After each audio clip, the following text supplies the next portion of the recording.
Rok 1968. Svetopluk Bardonek sa v tomto roku v nápravno-výchovnom ústave v Mírove stretáva s Antonom Staškom.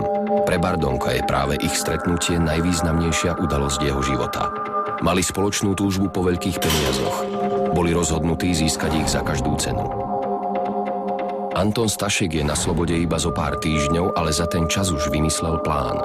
Spolu s Bardonekom chcú získať peniaze vylúpením pokladne v národnom podniku Ingstav v Kojetíne. Očakávajú zisk niekoľko 100 000 korún až 1 000 000. Svetopluk Bardonek má za úlohu obhliadnúť situáciu v závode. Ich spoločná akcia nenechala na seba dlho čakať. Škrabal dostal za úlohu zistiť čas výplat. To znamená zistiť, kedy sa budú peniaze nachádzať v pokladni. Aby sme nezabudli, Škrabal je ďalší muž v partii. Je zamestnaný ako vodič z povolania v závode, ktorého pokladňu sa práve rozhodli vylúpiť. Škrabal doposiaľ nebol súdne trestaný.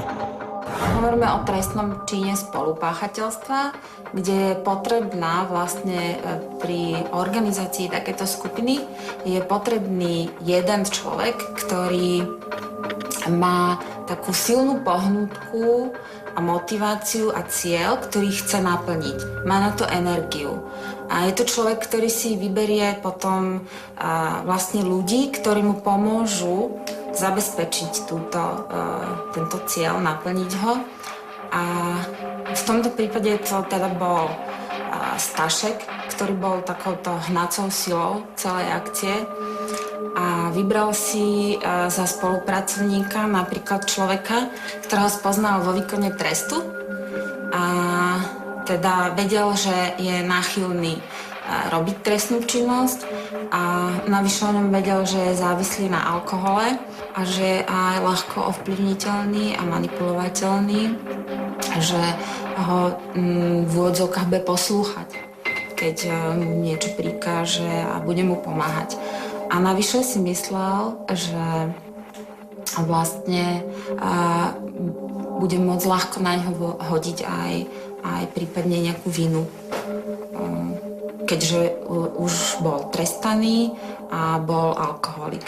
Čiže mal pocit, že on má navrch a že on sa nebude vedieť tak intenzívne brániť napríklad pred súdom. Trojica sa spoločne pripravila na akciu. Každý zabezpečil potrebné vybavenie, aby akcia dopadla úspešne. Zostávalo už len ešte raz obhliadnúť miesto činu.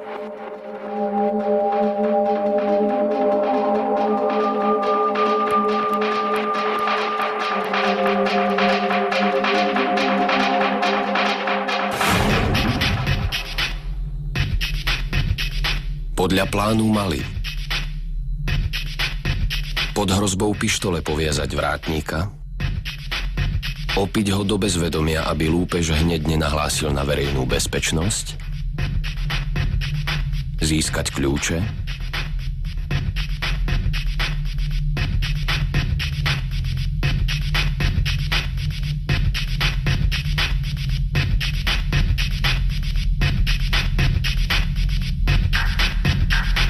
vyhľadať a prinútiť pokladníčku, aby im odovzdala kľúče od pokladne,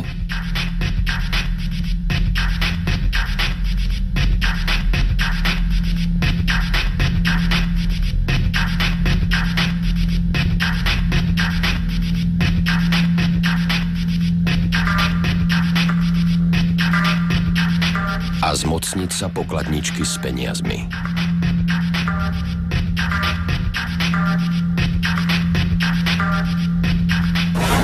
To bol plán. Realita bola však iná. Bardonek zistil, že v prízemí objektu sa nachádza viacero ľudí. Na to sa Stašek rozhodne v akcii nepokračovať. Táto akcia sa nevydarila.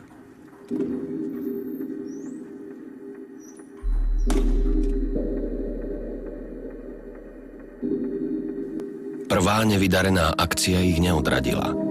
Ako sa dalo predpokladať, vidina peňazí bola oveľa silnejšia ako možné komplikácie.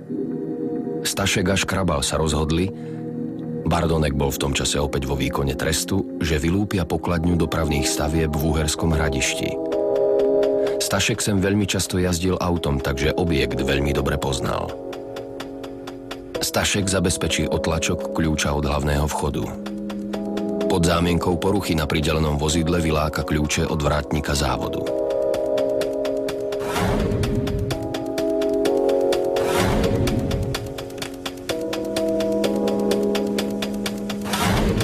Škrabal má vyhotoviť kľúč doma, ale kľúč nie je vyhotovený dobre a tak ho dá vyrobiť v technických službách.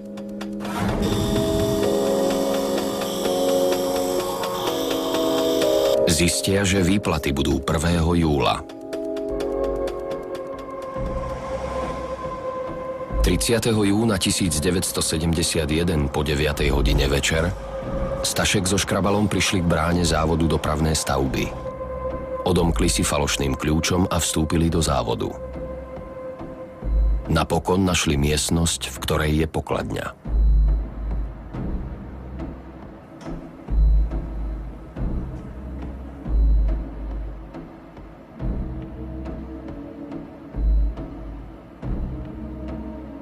Pokladňu sa im podarilo otvoriť, ale nachádzalo sa v nej iba 160 korún československých a stravné lístky do závodnej kuchyne. Museli konštatovať, že ani druhá akcia nevyšla. Lenže táto partia sa nemienila tak ľahko vzdať. Na nasledujúcu akciu sa rozhodli poriadne pripraviť. Rozhodli sa získať peniaze od niektorého podniku alebo JRD, keď si ich zamestnanci odvážajú zo štátnej banky Československej v Senici. Škrabal si nechal vyhotoviť 4 kusy tabuliek, a to takých, aké používa verejná bezpečnosť, ako ešpézetky na služobných cestách. Dňa 10. októbra 1971 si spoločne Stašek s Bardonkom v Brne zapožičiavajú osobné auto a odchádzajú smerom na Slovensko, na Senicu. Zastavili asi 15 až 20 kilometrov od Senice. Rozhodli sa, že na tomto mieste prespia a na druhý deň pôjdu do Senice realizovať akciu číslo 3.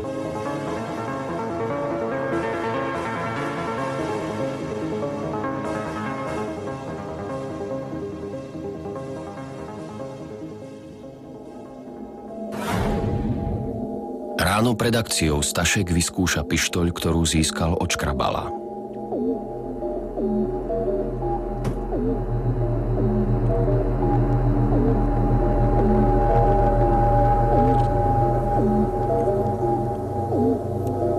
Pištoľ sa zasekla.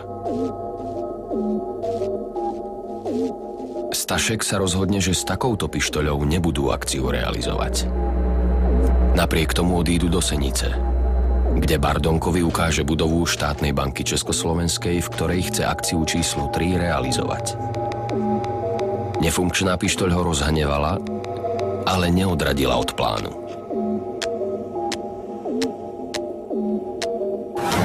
Zo Senice idú do Brna vrátiť auto. Pri vrátení zapožičaného auta si ho rezervujú na 11. novembra, čo je presne o mesiac. Do 8. novembra dá Stašek Škrabalovi za úlohu zabezpečiť streľbyschopnú zbraň. Škrabal túto úlohu splní. Odovzdá Staškovi bubienkovú pištoľ typu Grand dráže 5,66 mm. Stašek urobí dôležité rozhodnutie. Určí, že na akciu pôjde iba s Bardonkom. Škrabal zostane doma, aby im mohol poskytnúť alibi. 11. november 1971. Je asi 8 hodín ráno, možno niečo po 8. Stašek spozoruje zaparkovanú bledošedú MBčku. Predpokladá, že osádka tohto auta sa asi nachádza v štátnej banke a preberá peniaze. Bardonek odišiel do bufetu zvaného Piskatý. Cíti, že sa blíži zlomová chvíľa v jeho živote, alebo iba potrebuje svoju zvyčajnú dávku.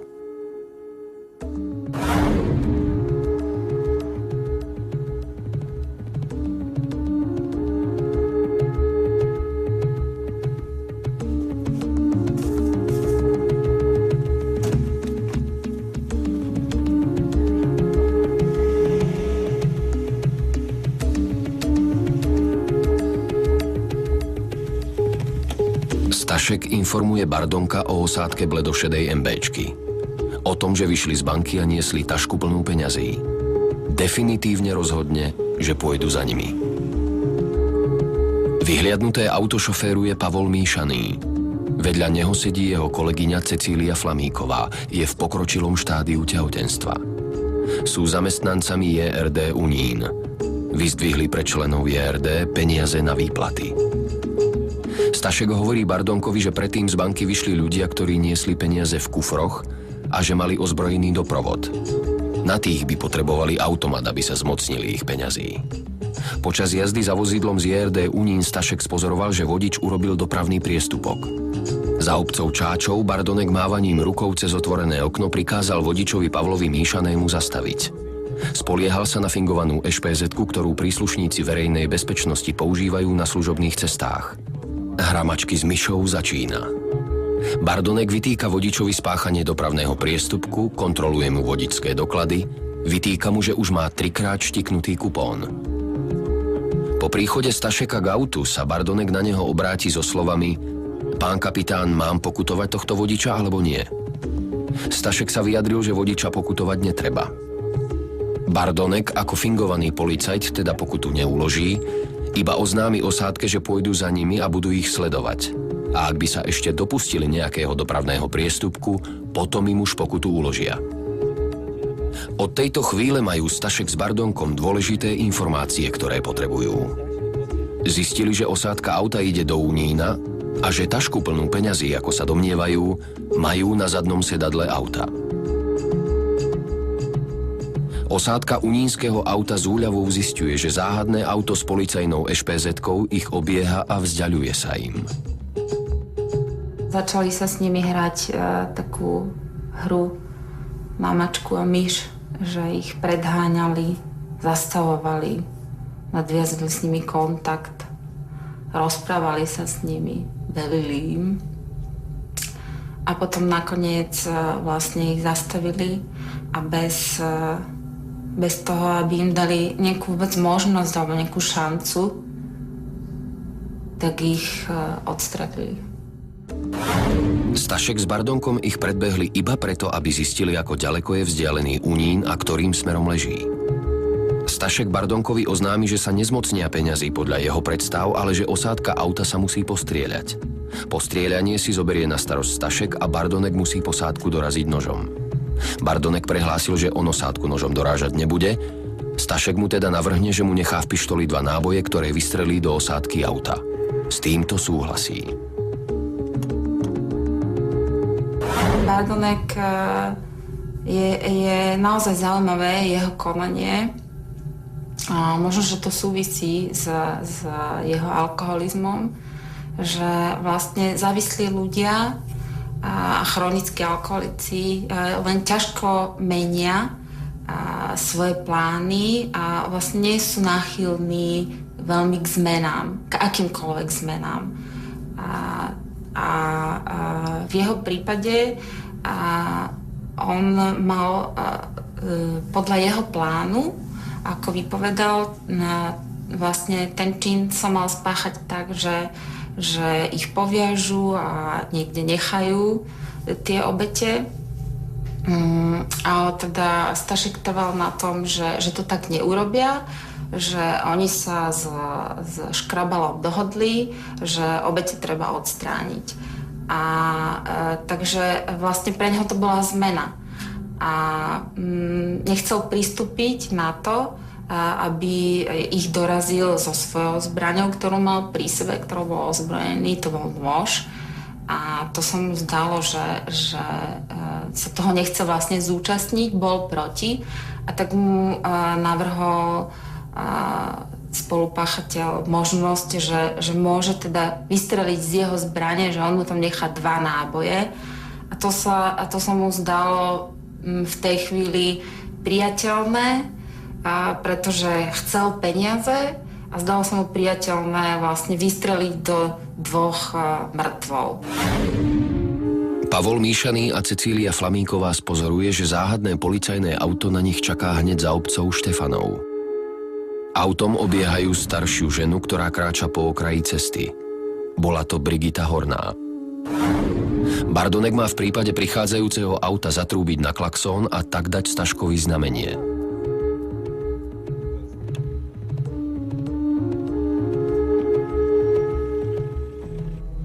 Stašek sa pomaly blížil k odstavenému autu.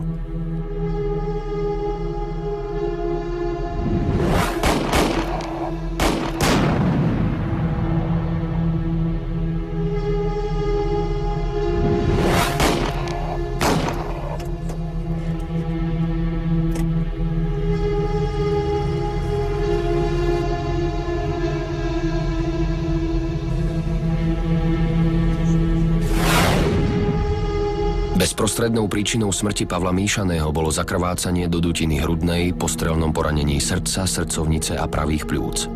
Bezprostrednou príčinou smrti Cecílie Flamíkovej bolo zakrvácanie do dutiny hrudnej po strelnom poranení pľúc a srdcovnice. Bolo zistené, že bola v 8. až 9. mesiaci tehotenstva. Plod bol ženského pohlavia schopný mimodeložného života. Úmrtie nastalo v maternici priamo na mieste činu. Brigita Horná vidí asi vo vzdialenosti 80 až 100 metrov pred sebou na ceste odchádzať auto červenej farby od auta bledej farby. Pri tejto akcii sa páchatelia, rovnako ako aj pri predošlých neúspešných, vôbec nemaskovali. Vôbec nemali potrebu nejakým spôsobom zmeniť svoj výzáž alebo svoj imidž. Takže predpokladali, že obete prípadné ich nebudú môcť identifikovať. Takže veľmi pravdepodobne, že rátali s tým už od začiatku, s tým, že mali vlastne aj nabité zbrane, že už od začiatku vedeli, že prípadných svedkov zlikvidujú.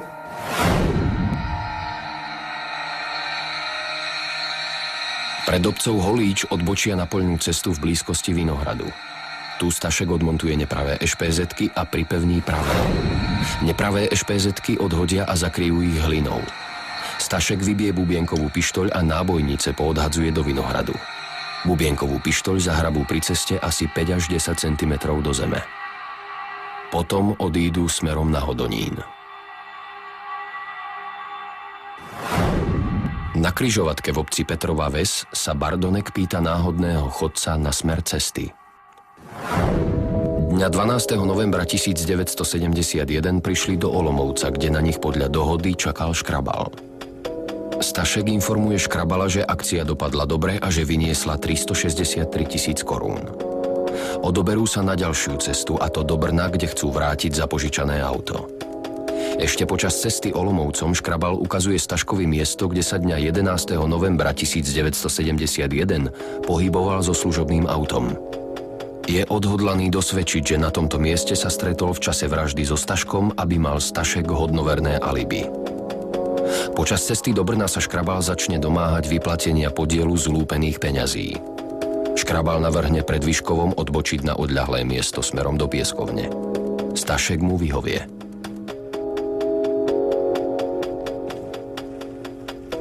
Odcudzené peniaze preloží Stašek do svojej tašky. Stašek Škrabalovi a Bardonkovi vyplatí ich podiel. Každému dá po 50 000 korún. Dohodnú sa, že zbytok peňazí im bude Stašek vyplácať v dohodnutý deň v mesiaci po 2000 korún. Potom tašku s dokladmi podpália.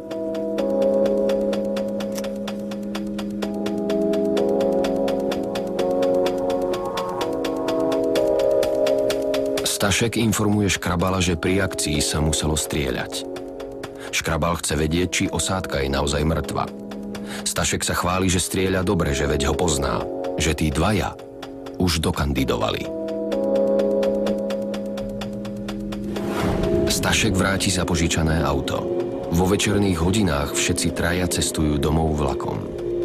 Stašek ich upozorňuje, že do veci sú všetci rovnako namočení, že o prípade sa nesmie prezradiť nik a keby predsa niekto niečo prezradil, bude zlikvidovaný. Navrhne v krátkej budúcnosti uskutočniť podobnú akciu, pri ktorej bude strieľať aj Škrabal.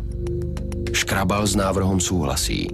Návrh vylepší tým, že akciu by mali uskutočniť niekde na opačnom konci republiky, aby pomýlili verejnú bezpečnosť. Zdá sa, že trojica nad spáchaným činom, pri ktorom vyhasli dva mladé životy, vôbec nerozmýšľa. Tvária sa, že to, čo za sebou nechali, sa ich už netýka.